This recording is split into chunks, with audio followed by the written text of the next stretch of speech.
Welcome on into the Wolverine.com podcast. Clayton Safey here with Chris Ballas and Anthony Broom. Back from Indianapolis, Big Ten Media Days in the books 2023. We got, 36 days until Michigan football kicks off the season. Week 0 in less than 30 days, so it is going to be here quickly. But we got a little summer left. Had a fun time down in Indianapolis. We're going to recap all the Michigan stuff from down there, maybe some more Big Ten broader takeaways as well, whatever we decide to talk about. Make sure to like this video if you're watching on YouTube. Like the video, hit that thumbs up button if you are not a fan of the NCAA. Hopefully you get up to a few hundred likes there. Subscribe to our channel. And as always, head to the Wolverine.com, promo code GOBLUE2023 for 25% off your first year of premium access. That's GOBLUE 2023 for 25% off your first year. We're brought to you by My Perfect Franchise. Are you ready to leave the corporate rat race for the American dream? Looking for a side hustle while working your current job? Wanting to diversify, build wealth, and or leave a legacy? Well, Andy Luedecke can help. Andy is a franchise consultant as well as a franchise owner and helps people find franchises that fit their skill sets, financial requirements, time to commit, and more. His services are 100% free, and he's here to help if you have any questions about business ownership. Contact Andy Luedecke on the phone, 404-973-9901, or via email, andy@myperfectfranchise.net. Also, go to his website. Those watching on YouTube can see the site right there, www.myperfectfranchise.net. You can book a time with him on his calendar there. So, again, 100% free consultation. Take him up on that and explore if franchise ownership is right for you. Fellas, how we doing? We got back. We, a little travel day yesterday after talking to Jim Harbaugh and the Michigan players. How we feeling now that Big Ten Media Days are in the books? Rested, man, relaxed. And you know what? Looking forward to the next 36 days of summer. You know what? We're going to have a lot of opportunities, hopefully, with the Michigan coaches and players here over the next 36 days. But I like it because it kind of breaks it up a little bit. You get just enough football, right, to get people excited again and to get you excited and to talk to Jim Harbaugh, who, by the way, looked extremely relaxed, looked in great shape, looked happy. Nothing to be ashamed of, he said, and he's absolutely right. I'm sure we'll talk about that when it comes to NCAA violations. But you know what? Now we've got enough material here to get us through to the start of camp on August 2nd. If you haven't checked it out at the Wolverine.com, we got about, I think, 15 stories up yesterday. It was crazy. So, and lots and lots of really good stuff in there and more to come. So appreciate you guys coming on the ride with us.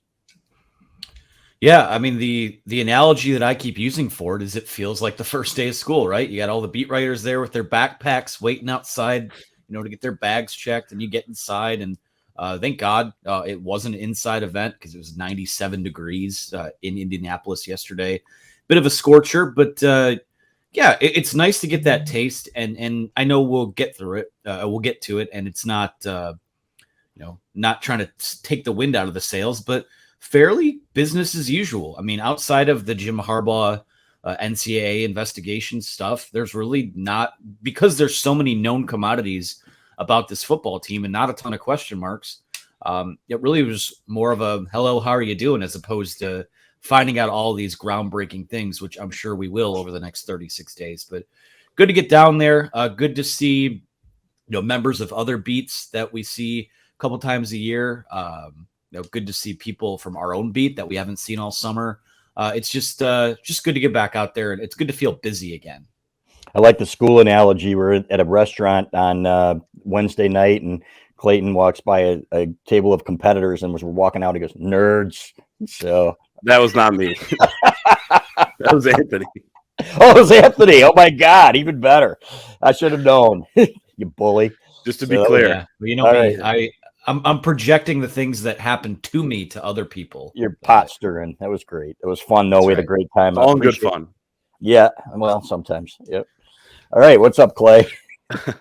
Let's talk about how Jim Harbaugh handled the NCAA stuff. Obviously, that came out. Heading into Big Ten Media Day, I think pretty clear which side leaked that, wanted to put the pressure on him, make him answer questions about it, which he really can't, right? And I think that's kind of the point, too. And made clear. He said at one point he's not at liberty to, he's unable, I'm unable to. He was basically saying it in every which way, and reporters are trying to frame the question in many different ways.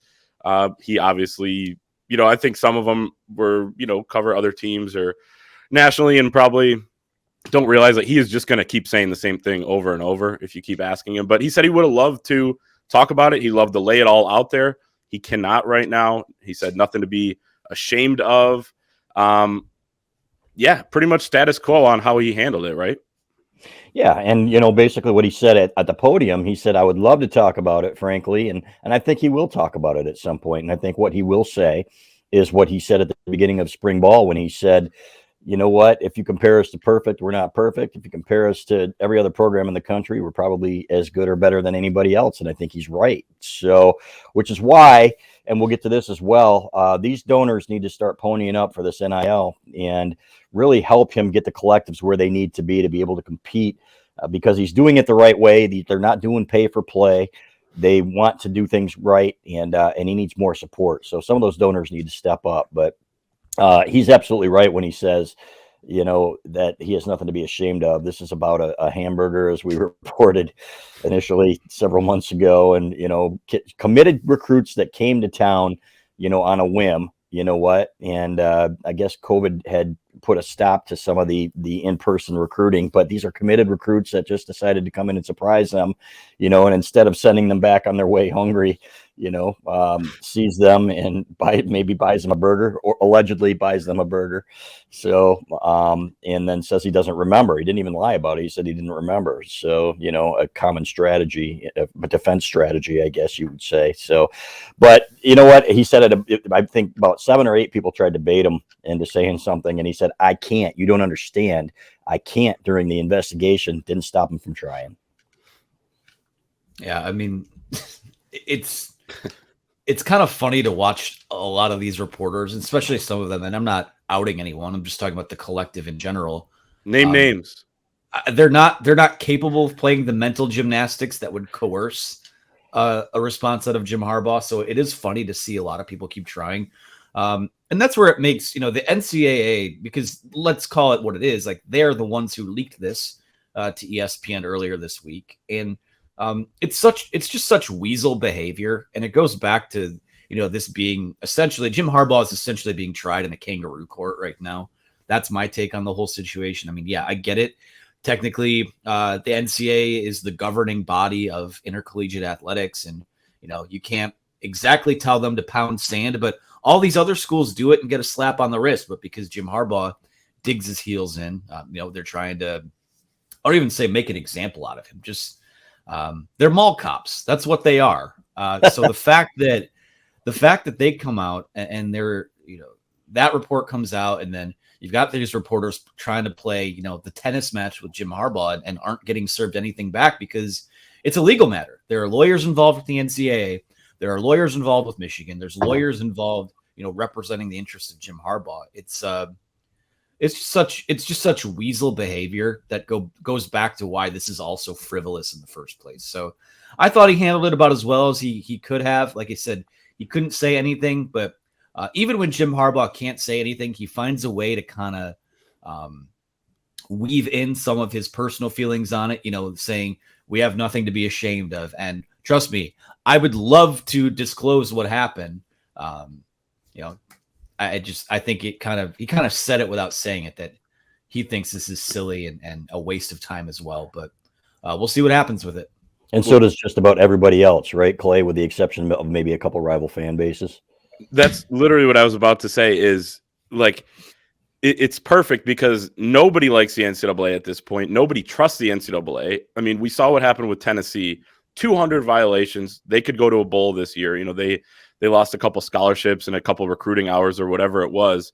And at this point, really nobody takes them seriously. So kind of saying that, as AB, you said it, saying it without saying it, like, I'd love to lay it all out there. Since 1982, I've been coming here, win or lose, talking about a game or talking about any situation that's gone on. He really has. I mean, contract stuff and everything. He's been asked about everything. This is just that one time that he can't. But he kind of alluded to maybe what his feelings would be on it. I would love to hear, what his true feelings are, completely, maybe what he was talking about on the plane ride home and stuff like that. But obviously we're not privy to that. But yeah, I thought that was pretty good. And then the other angle of this too is if he is suspended 4 games or however long, every Michigan player was asked about that too. They all said, "Hey, I don't know much about the situation." Obviously, they probably a little coached on that, and as they should have been. But I mean, they all talked about he's going to be there in spirit. He's prepared us, for having to go through this situation. We're well prepared. This is a veteran team, and they said it could galvanize them. Blake Corum said he's going to rally his troops, that they'll play for him. And, that's kind of, one of the first thoughts I had coming out of this. You saw a couple guys on Twitter, allude to some stuff. And, when the news broke on Tuesday, and that's pretty much how they're taking it, I think, is that this could be extra motivation for them. Not that it's an ideal situation, but there's always some good that could come from some sort of situation. You could get a team that's extra motivated and a Jim Harbaugh that when he comes back is, ready to show the NCAA and win a national championship. And let's be honest, this is the good side of having a schedule that is not exactly the murderer's row of a non-conference schedule, plus Rutgers to start the Big Ten season at home. However, Rutgers has played them pretty tough for about 3 of the last 4 halves. So at the same time, if you're going to start, if you were starting, for example, with Penn State at home or something like that, then maybe you'd be a little bit more nervous, but you're not. So it would be very interesting to see, as Clay wrote in his column today, if it does remain a 4-game suspension, and I'm still thinking it can get reduced from what the people that we've spoken with, maybe cut in half. Who are those guys that are going to be leading the team? Who are the coaches? We were talking about this on the car ride home yesterday from Indianapolis, and is he going to do it on a rotating basis? One guy gets an opportunity, and then another guy gets another opportunity. It wouldn't shock with him. It wouldn't shock. Hey, I got 4 great coaching candidates. Remember, he said, to be head coaches. Maybe I'll give them all a shot. Them. Yeah. Right, exactly. But I don't think that would be the case.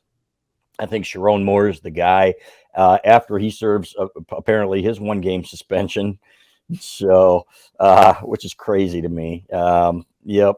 And then, Grant Newsom wouldn't be one of those guys anyway, but apparently he's going to get a 1-game suspension. So, hey, it is what it is, and it's not ideal. But in this situation, when you've got the non-conference schedule that you've got, it's really not that big a deal. And everybody's like, oh my God, people don't understand the cohesion. I'm like, no, it's not a big deal, because he's going to be coaching the team throughout the week. He's going to be involved in all the preparation and everything else. And you could call it the worst game of your life as a head coach and still probably win those first 3 games on the schedule, maybe 4. Yeah. The funny thing too is that, he can technically be with the team Monday through Friday. But I would be very surprised if he's suspended for 4 games. If he talks to us those first 4 weeks, I'm assuming that he would trot whoever is the designated head coach for the week out there. I mean, it's weird. It is so. The fact that he could miss feasibly a quarter to a third of the season and really not have the team be affected much at all is, that this is where this schedule and the way it breaks down comes into play. And again, talk about, reporters trying to coerce some kind of answer out of Jim Harbaugh. This is the 2nd year in a row someone's tried to ask him about, how he set up the schedule. And he said, I haven't set up a schedule since maybe his 1st or 2nd year at Stanford. I mean, that's an athletic department thing. So obviously you can't plan for things like this, but the fact that it comes together the way that it did, maybe Michigan only wins these games by 35 points instead of 42, those first couple of weeks of the year. But it also speaks to, he often talks about how he has all these future head coaches on staff. Those guys will be fine. I think the support staff is as strong as it has ever been around him. I think the player leadership is as good as it has ever been. And, we've been talking about for a while, in the lead up to Big Ten Media Days, something we wanted to know from these guys is, how are you? And this is before we knew of the Jim Harbaugh suspension stuff. We wanted to know how a team that has done what they've done the last 2 years, how do you get back up and do it again? And how do you find a way to add that edge? And, they discussed a lot of ways, these players that we talked to, that they've tried to improve on the margins and just add something to the repertoire to give them that extra edge. And, now the fact that their coach is kind of under fire for something that, again, is just so frivolous and so silly is I think that could be, kind of the kindling for the fire that gets lit in October and hopefully into November, December. Yeah, as people pointed out on Twitter, the last time a former Michigan quarterback was suspended 4 games, he won the Super Bowl. Could Jim Harbaugh go out and there are some parallels to Deflategate too in this situation, but could he go out and have an incredible season and that kind of be the start of the championship DVD, so to speak? I don't know if they still have DVDs these days. Let's move on to just kind of Harbaugh's overall feeling. Chris, you mentioned it at the beginning, just feels like he's in a really good spot with this team. I mean, he was in a great mood and was pretty much happy to keep giving that response. It's not like he was angry about getting those questions. It was just, hey, I can't talk about it. And, but the rest of the time, some great things to say about his team. He said it's the best place Michigan football has been at since he arrived in 2015. He said the last 2 years have done great things for his day-to-day mood. You can definitely tell that having, us just been around him in a media setting over the last 2 seasons, feels a little bit different as you would expect. Cultural momentum is the word that he used again, something he used when we talked to him last month. He said there could be 30 some guys that he could have taken to Big Ten Media Day. And that's kind of right. I mean, they take seniors and 5th year guys, but they got a ton of guys that are just those guys that are now telling Jim Harbaugh the same things he used to tell his players. And that was his evidence for the cultural momentum. Hey, coach, it doesn't matter what we did last year, and that's powerful stuff when you have players leading the charge on that. He doesn't need to say it anymore, even though he obviously will if he needs to. He talked about key performance indicators being way up, KPIs, speed, agility, strength, flexibility, and mobility. So there are, this team could be even better as we kind of expect they have a chance to. And by all accounts, I mean, they are in a great, great place at this point. Yeah, they really are. And, one of the things he said, too, it wasn't just that he couldn't talk about it or just that he didn't want to talk about it. He did want to talk about it. He said to one of those guys, he said, I feel you, when he was talking to, I want to talk about this. So there's no question in my mind that at some point he is going to say his piece on that. By the way, look how good Blake Corum looks, man. That kid was styling. So, but he is one of the leaders. You talk about leadership, right? I was thinking about how many guys on this team could be captains. And one of those idiot Ohio State writers asked about 4 or 5 dumb questions. So I couldn't ask Harbaugh about the possibility of having like 6 or 7 captains this year. You never know how many. And he said, these 3 guys that I brought here, Blake Corum, Mike Sainristil, Chris Jenkins, he said all the guys on our team would say the same thing, that these guys belong here. And I think you'll see all 3 of them being captains. Then you had some idiot asking about, why isn't JJ here? And what did you say to him to, maybe, and it's like, come on, man, did you have to talk to him and let him know? And it's like, no, because JJ doesn't care. JJ is not one of those guys that has an ego when it comes to these things. And that was what makes him such a great leader. So much leadership on this team. And he was, and Jim just seems to be, when you pound your rival, you didn't just beat them, you pounded in the last 2 years, you pound Ohio State and just absolutely own them in the second half. And now you're favored to win the Big Ten, and you're pretty confident that you're going to do it. And you can tell it on all these guys. I've said it for years. It takes getting over the hump one time to realize that you can do it again. And to really get that confidence, and now they've got it. So you can see that they are feeding off the confidence of their coach, of their leaders. I've never met a more confident Michigan player, other than maybe Charles Woodson, than Blake Corum. And these guys, they're ready to go, fellas. They may or may not win the Big Ten. They may or may not win the championship, but I guarantee you it won't be because of A, lack of preparation, or B, overlooking anybody and being immature that way. This group could lose, 1 or 2 games, and it could just be because they got outplayed. And that's where I liked the quote. A couple guys said it. Harbaugh had said it. I think Mike Sainristil said it, but they don't see this as, championship or bust. And obviously those are the goals. They set the same goals every year: beat Michigan State, beat Ohio State. You could throw Penn State in that mix as well. Win a Big Ten title, win the national title. And that's going to be the standard they hold themselves to. But at the same time, these guys aren't putting that type of pressure on themselves where, they're going to think about the national title game. Or, I know there's the beat Georgia drill, and I'm sure we'll get into that a little bit. But they're not thinking about, the trip to Houston, here on July 28th as we sit here and record. They're waiting for fall camp, which starts on August 2nd. And this truly is, this team, and you can see it the way that they've played the last 2 years and the way they've prepared over the last 2 years. this truly is a team that handles its business one day at a time, 1 week at a time. They don't get too high, they don't get too low. And I think that's been the biggest difference in why they've been able to turn this thing around, is that you don't see that deer in the headlights look anymore down on the sideline, because they've seen everything. They've fought through everything. That bingo card continues to get filled of the things that they've been through, whether it's, the post-game stuff after Michigan State last year, whether it's a quarterback controversy, whether it's, and now with your coach being suspended potentially that first 3 or 4 games of the year.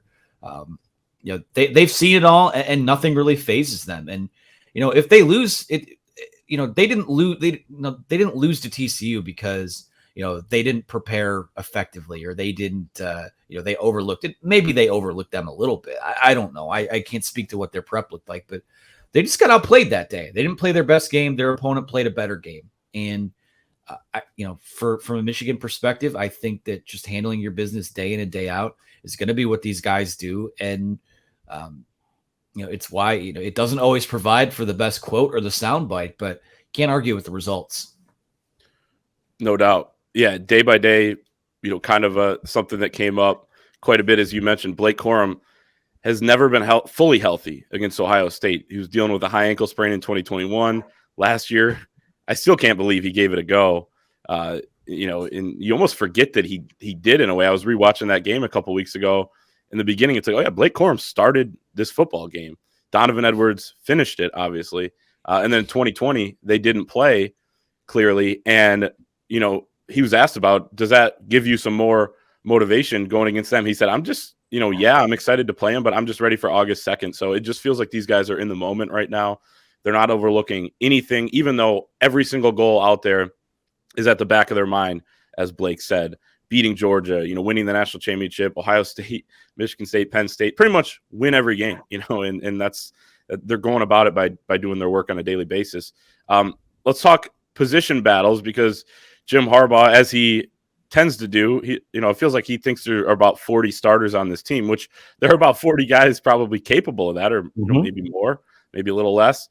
But a few, positions that he hit on: offensive line, center, and then both tackles. He said we have 2 starting centers, Greg Crippen, Drake Nugent. We have 4 starting tackles, and a starting tackle when you see one. Ladarius Henderson, Miles Hinton, Carson Barnhart, Trente Jones. Edge rusher. He said that could be another position, kind of like quarterback last year, where 2 guys start one game, 2 guys start the next game, and then you kind of figure out the rotation. It may go into overtime, which would be the beginning of the season, another luxury with this schedule. And then corner, Josh Wallace will have the license and ability, so we could cross that one off our bingo card.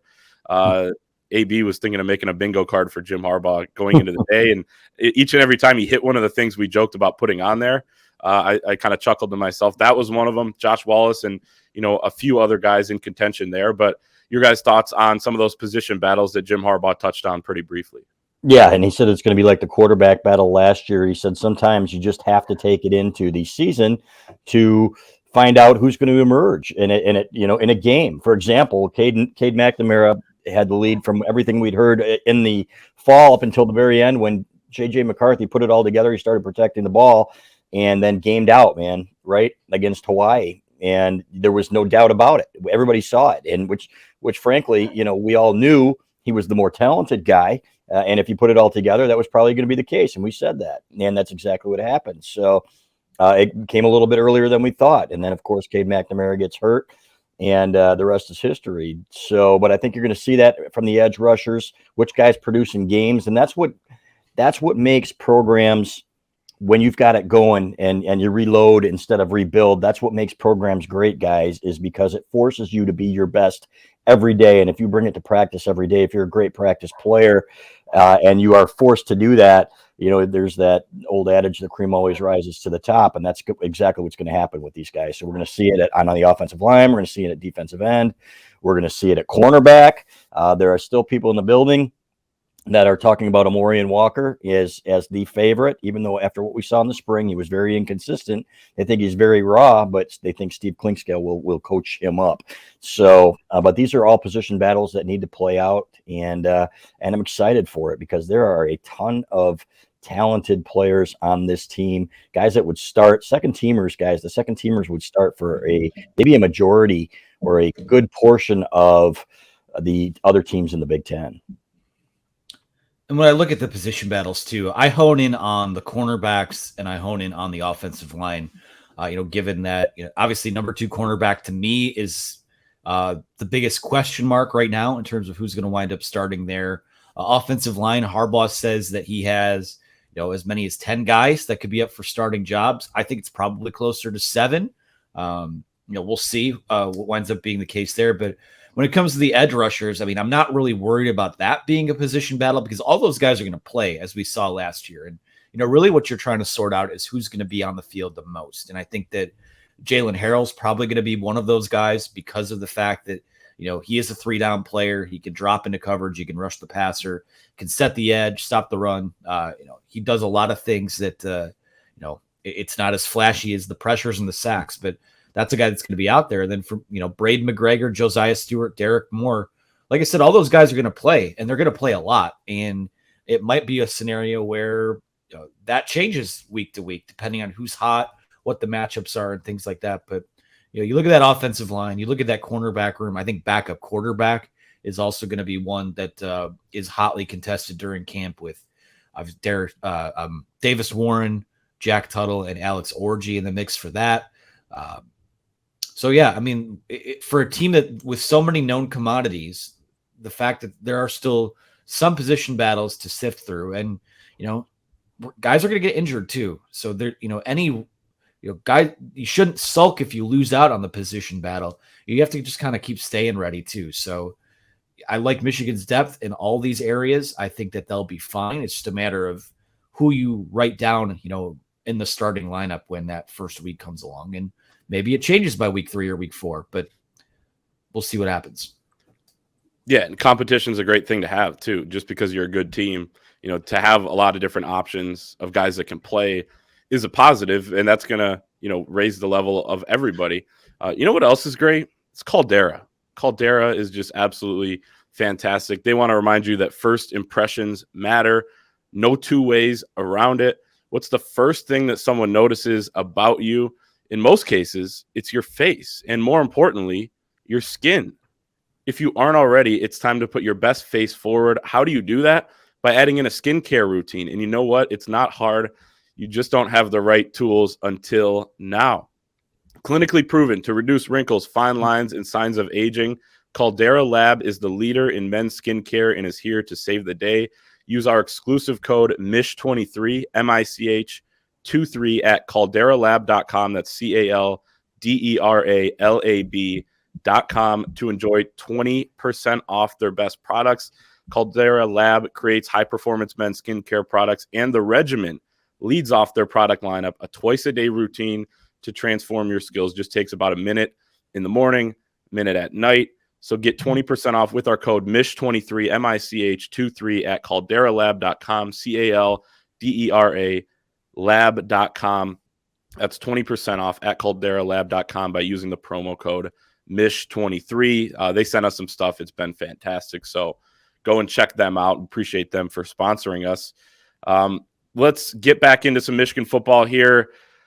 Ryan Day talked on Wednesday, day 1. Same with Mel Tucker, and I'm sure we'll mention maybe him at the end and some quick hitters. But Ryan Day, had the probably disadvantage of going first, and then Jim Harbaugh's the next day. He gets to see and hear about maybe how some of the reaction to some things were. But Ryan Day believes it should be considered, and he was asked about this. He didn't bring it up on his own, but it should be considered that the Ohio State-Michigan game could be moved off of the final regular season week heading into 2024, or I guess a couple of years down the line, because they already have the schedule, because they could play two weeks in a row.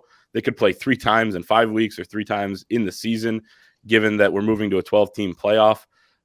Then Jim Harbaugh says, hey, we'll expect it at the end of the regular season. It's kind of become a tradition.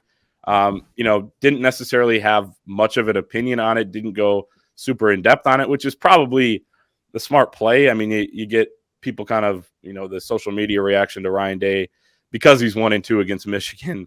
It's kind of easy to clown on him a little bit. But your guys' thoughts on really, because it is fair to consider it, I think, for sure. I don't know that you move it. I probably wouldn't be in favor of that, but it's definitely something to think about. But your thoughts on how each guy handled it and maybe your opinion on when it should be played. It's funny because, I think a lot of other fan bases, and maybe Megan, our producer, can weigh in here with the arrogance of assuming that you get to that game and it's going to, both teams are still going to have an opportunity just because they're so good at the end of the year that maybe they're going to be good enough to, already have Big Ten championship game clinched, So I don't think that's going to happen very often, guys, especially in the revamped Big Ten. So, yes, these two programs are on the top of the world right now. There's no guarantee that it'll remain that way.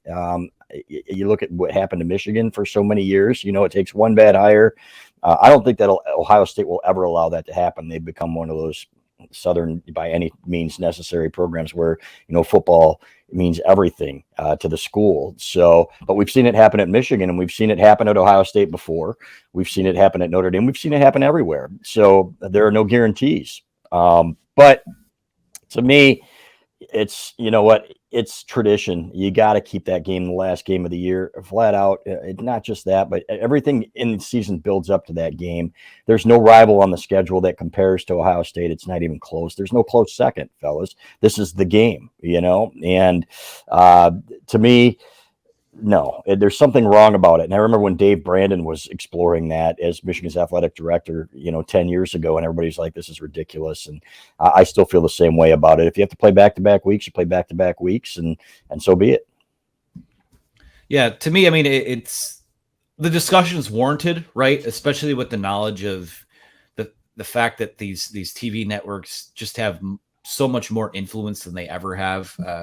And if it's back-to-back weeks, they'll take the ratings for both. But, from a drama perspective, if you're looking at, sometimes they could play 3 times in a season if they meet in, the expanded 12-team playoff. And I think you just kind of roll the dice and take your chances with that. I think it's worth a discussion. It's worth exploring. Other big rivalries play in mid-October. But, the more I think about it, it is just, the lens, the scope of Michigan's season every year is, and this works to their detriment sometimes, and sometimes it's, works to building excitement is, are you going to be ready for, this climb? Are you going to be ready for that last week of the year and what it brings? And I just think there is a chance it would be an overcorrection. I know they've moved some other rivalries around in other conferences. I think Florida State, Miami was one that got moved around. A couple others, and the doomsday scenario, so to speak, of the two teams meeting 2 weeks in a row. I'm not sure it's ever really happened. So if it does, it does. Honestly, from a player and a coach standpoint, they'll play it on September 1st. If you ask them to, they'll play it, in March. They'll play it whenever it's played. But yeah, right now in the here and now, I think it's. I'll stop short of saying it's hubris to admit that you'd be there 2 weeks in a row, but. Listen, I mean, you've got Luke Fickell at Wisconsin now, and I think they're going to win fairly quickly and be a factor. And you've got USC coming in, you've got UCLA coming in.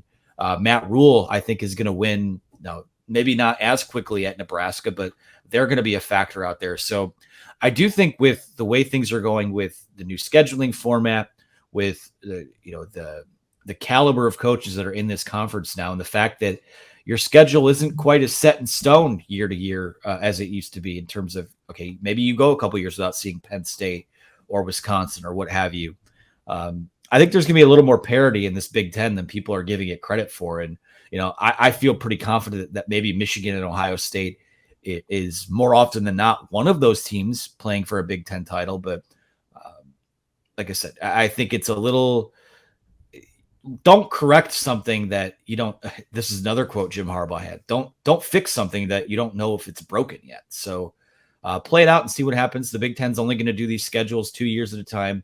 I think there's probably going to be a little more expansion with the Pac-12 falling apart. We could see Oregon and Washington kind of rotating in here. But yeah, I do think in the here and now, it's a discussion worth having. It's something that makes you kind of scratch your chin and look up at the sky. But I think it's just that right now is a discussion point. Yeah, and to Ryan Day's credit too, he said it's flexible. They set the schedule 2 years out, and then they're going to reassess.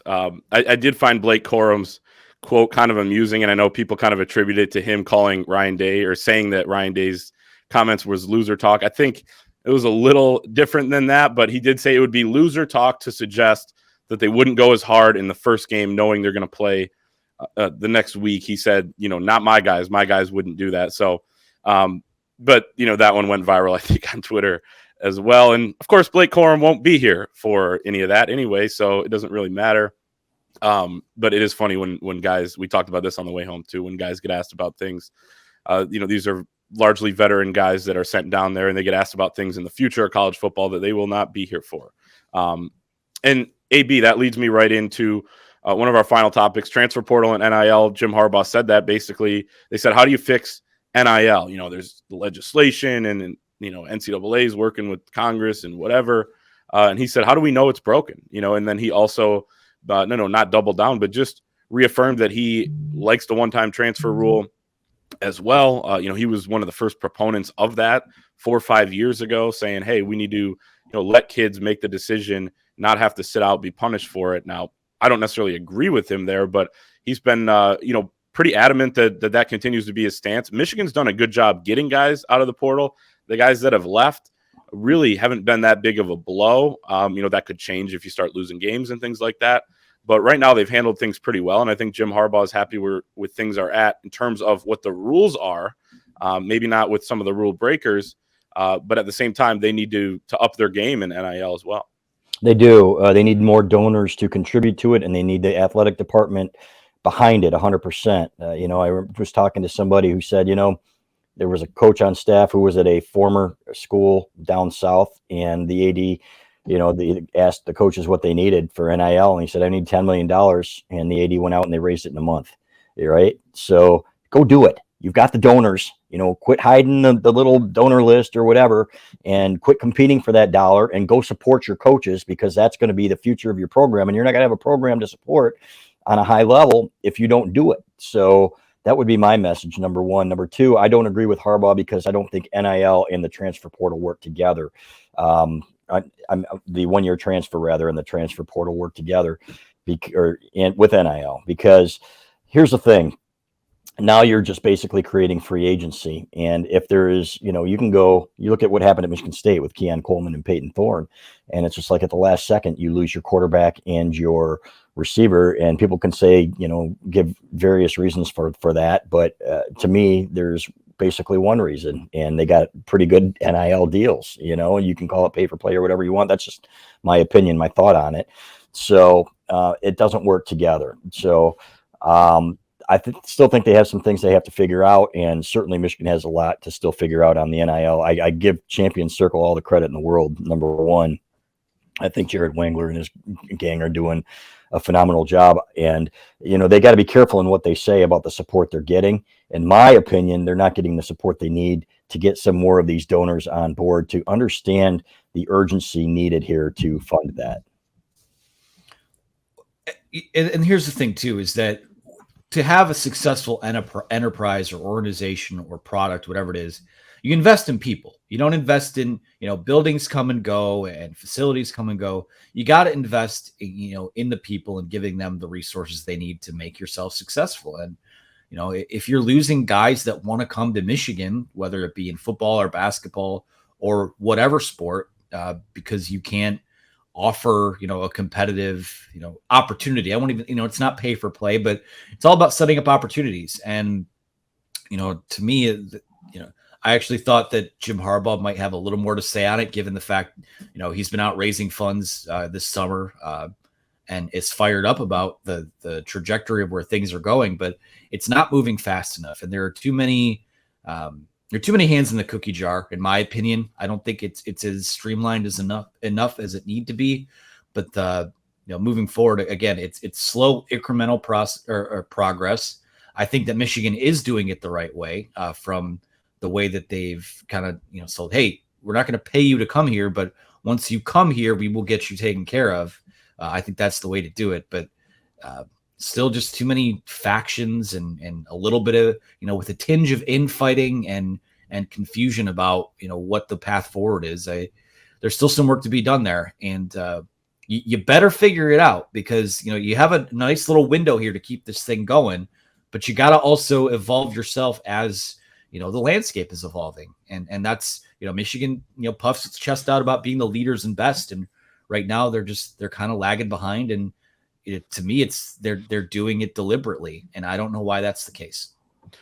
Yeah, and a tough blow for them was on Tuesday. Jim Harbaugh endorses the Champions Circle Collective, and about 10 minutes later, there's the report that he will likely be suspended for the first 4 games of the season. So that just tough timing there, obviously. But he did mention, we love our collective. They're having a golf outing soon to raise some money. I mean, he's doing everything he can from his spot to do this. He needs more athletic, department support, needs more donor support, and maybe that'll come. But, I think he's doing everything that he possibly can, and his assistant coaches and Chris Bryant and the support staff. So they're getting on the road and trying to, up those efforts. Final takeaways from Big Ten Media Day. AB alluded to the Beat Georgia drill earlier. We have kind of found out at least what it entails. It's running the ball when the other team knows you're going to run the ball, and stopping the run when the other team is going to run the football. Mike Sainer still said it's a lot of 12, 13 personnel, a lot of heavies in there, and that kind of makes sense to me. You have the Beat Ohio drill, which is the 9-on-7 drill that is still going on for Michigan.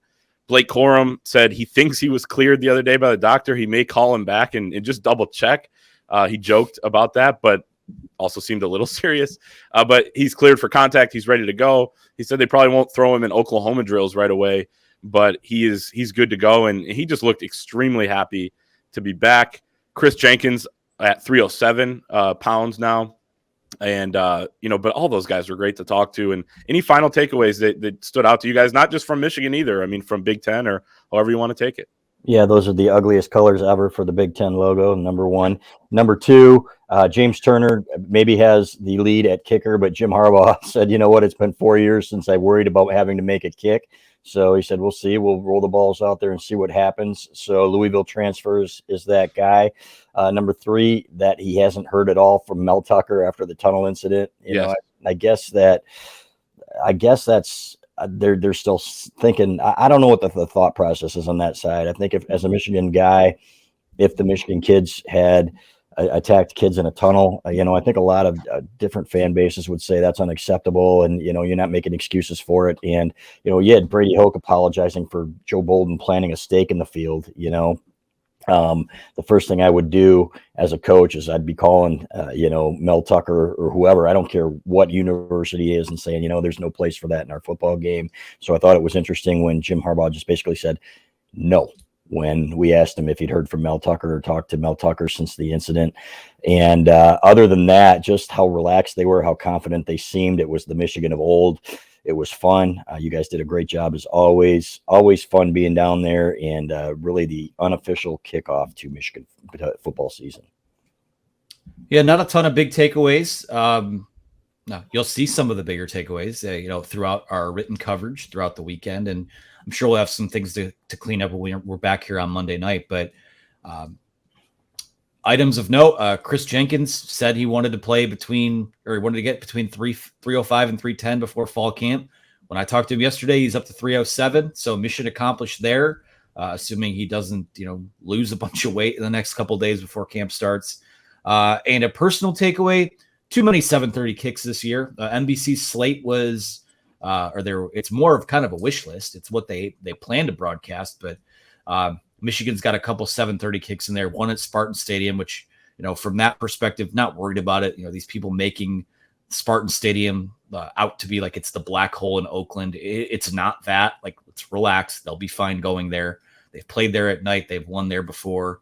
7:30 against Purdue is just, again, I know the fans love it because you have those extra hours to tailgate and get lubed up before going in the stadium. But man, oh man, that's just too many nights where we're up working and writing until 2 or 3 in the morning, and no one's gonna cry for us. No one's gonna feel bad for us. I don't expect them to. It's just more of a personal kind of, darn it to me. I will say one thing about that. They have never played at night at Michigan Yep. State. They've played in the afternoon and it's gone into the night, but it's never been a night game there. Number two, when you've got some in the local media with huge followings saying Michigan fans better not go or they're going to get a battery in the head, that's absolutely absurd. And that basically sets the expectation for what to expect at that game. So tone down the rhetoric. And again, that's what leads to things like what we saw in the tunnel last year. It's a damn football game. Let's get a little perspective here. Absolutely. And I would just real quick, Clay, sorry. Yeah, go ahead. Remember also that Twitter and social media and these viral clips, it's not real life. Like go outside, touch grass, get, have a beer on the porch, go for a walk. Like social media, Twitter, what happens on Twitter is not real. And it's not, in my opinion, not reflective of what the state of the like. If your perception on the rivalry is what's happening on Twitter, you need to find a new perspective, honestly. Until it results in a tunnel assault like it did last year, and coaches who can't simply pick up the phone and say, I apologize for that, or guys talking about how much they hate Michigan and making fun of the short guy. Then you rile up a group of people. You know what? When 95% of them, when Mark D'Antonio called Mike Hart, was making fun of Mike Hart's height and everything, 95% of the fan base in a poll said they agreed with him and they loved it, and that hatred needs to continue. So that's the only place that I would disagree with you on that, Anthony. I don't think it's just social media. I think it starts at the top and it needs to be reined in, no matter whether or not Mel Tucker believes that. Yeah, I won't disagree with that. Just more like how fans talk to each other. I agree with that too. Yeah, I had great interactions with Michigan State fans on Torch Lake this year that were some of the most down-to-earth people I'd ever met. It was a lot of fun. But you know what? Starts at the top with the leadership. Be better leaders, fellas. You have many Michigan State fan friends. Not many. They don't like me very much, and that's okay. So, but I'm more than willing to make more. So come on over for some quiche. I got one in the oven, so let's wrap this up. Yeah, just don't bash people over the head with a helmet, and we all should be good. Or don't throw batteries at people. Not familiar with that radio host, but that was quite the tough look there. Thank you everybody for watching and listening. Reminder on our YouTube channel, we got the full 38-minute interview with Jim Harbaugh up. We have 39 minutes with Blake Corum, I think 17 minutes with Chris Jenkins, and 11 minutes with Mike Sainer. So I think those are accurate. So go check us out there. Subscribe to our channel. Like this video if you are not a fan of the NCAA. Join us over at thewolverine.com. Go Blue 2023 is the promo code for 25% off your first year of premium access. Thank you all for watching and listening, and we will see you next time.